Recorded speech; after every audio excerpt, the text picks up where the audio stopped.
Last வீடியோல நம்ம website costing பத்தி பார்த்திருந்தோம். இந்த வீடியோல நம்ம எந்த காஸ்டிங்ல நீங்க வெப்சைட் யூஸ் பண்ணணும்னு பார்க்கலாமா? அதாவது வெப்சைட்ன்றது உங்களுக்கு ரெடி பண்ண டெவலப்பர்ஸ்க்கு மட்டும் நீங்க பே பண்ண போறது இல்ல.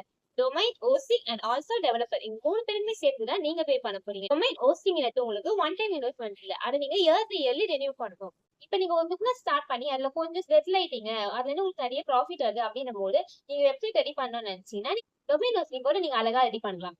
இதே நீங்க இப்பதான் புதுசா ஒரு பிசினஸ் ஸ்டார்ட் பண்ண போறீங்க. பட் எனக்கு வெப்சைட் வேணும்னு ஆசையா இருக்கு. ஆனா என்னால இவ்வளவு இன்வெஸ்ட் பண்ண முடியாது. நீங்க திங்க் பண்ணீங்கன்னா, உங்களுக்கும் ஒரு சொல்யூஷன் இருக்கு.